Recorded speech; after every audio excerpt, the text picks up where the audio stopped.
following this story trailer for Star Wars Outlaws that released the other day, I did some extra digging to try and pick up some details that you perhaps may have missed in that trailer. So today I've got 5 things that you may have missed in it, but before I get into that, make sure you are subscribed to the channel with the notification bell turned on to never miss a piece of Star Wars Outlaws news. Over the next few months I'll have tons of content on the game, so make sure you don't miss out. So the first thing I'm going to go over is the fact that Kay is actually stealing the Trailblazer ship from Zerek Besh Crime Syndicate by the looks of it, which is possibly why they're after her so much. From the story trailer we learned that Kay crossed Slero, who is the leader of Zerek Besh, and now he's pretty pissed with her, so he's sending a bounty hunter called Vale after her. And obviously the main story of the game I think will be to steal Slero's riches. And in the trailer we see the Trailblazer on the Zerek Besh platform, so it seems that Kay sneaks onto the platform into the ship, hotwires the ship, and that's why we then see her sort of rising up in the chair and says yes, because clearly whatever she'd done worked. And then she flies off with Zerek Besh enforcers shooting at her, so yeah, I think very clearly she then just steals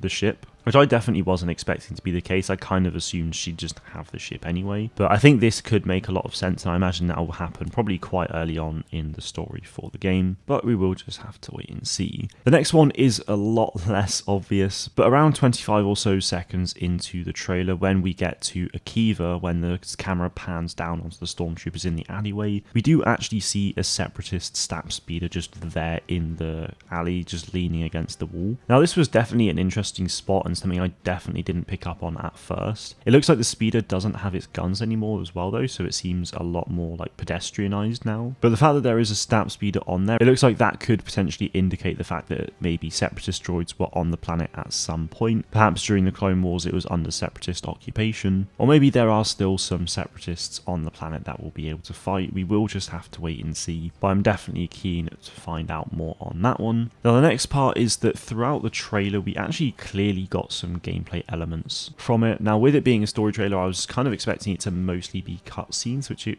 kind of was, but there are just a few elements that I'll be putting on screen now that, you know, I think were clearly taken directly from gameplay with a camera placed elsewhere. So I think that was nice to get more of an idea of what the gameplay is going to be looking like as well, because obviously we did get the 10 minutes of gameplay last year, but I think it's always fun to get even more of it. Now with the game releasing so soon, I feel like I can definitely wait now until a lot closer to release to see something else. But I just thought that was worth noting out because I think some people may have been a bit confused or thinking, oh, it didn't look very good, but yeah, it's because it was directly from gameplay, so it's not going to be as swanky and super highly detailed compared to some cutscene footage, so that was definitely an interesting thing. I think I noticed that pretty much straight away. But moving on to about 1 minute and 40, this one's a bit of an interesting one I think, with this Rodian droidsmith. So this seemingly is going to be a companion that we'll be able to hire in the game for missions of some sort, maybe, I don't know, part of the main story. But behind the Rodian, when we can see their face, we do actually see the bodies of B1 battle droids. There's a couple in the background there. So my theory is that this could be on Akiva, because like I mentioned earlier in the video, there was the stab speeder. So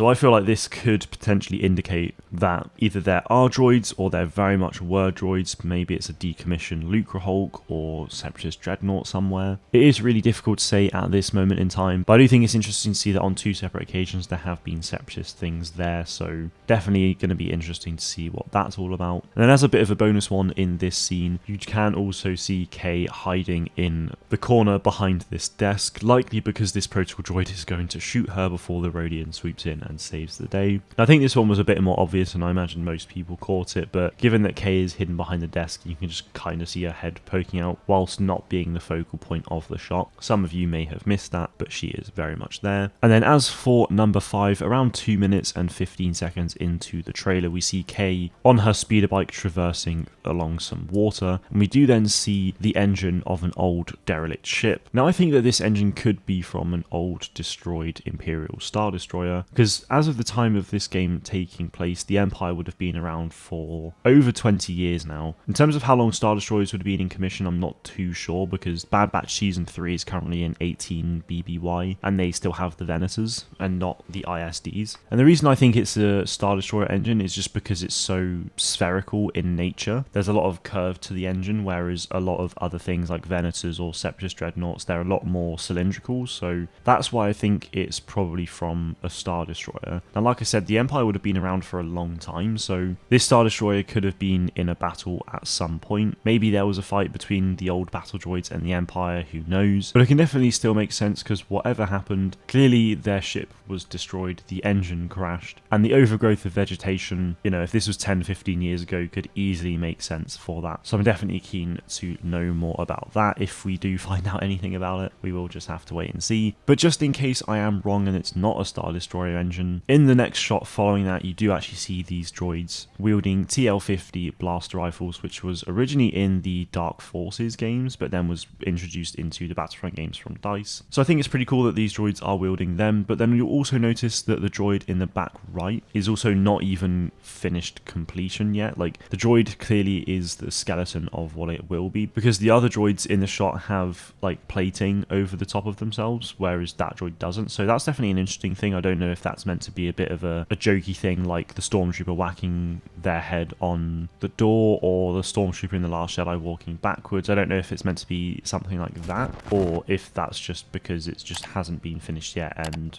maybe we're infiltrating that place or something. I don't really know what to expect there, but I thought that was an interesting thing to point out anyway. But they are the 5, technically 6 things that I think you may have missed from this story trailer. If you think there are anything else that people may have missed, feel free to let me know in the comments below. And also let me know if you caught any of these yourselves as well. That is it from me today though. Thank you all very much for watching, and may the force be with you always.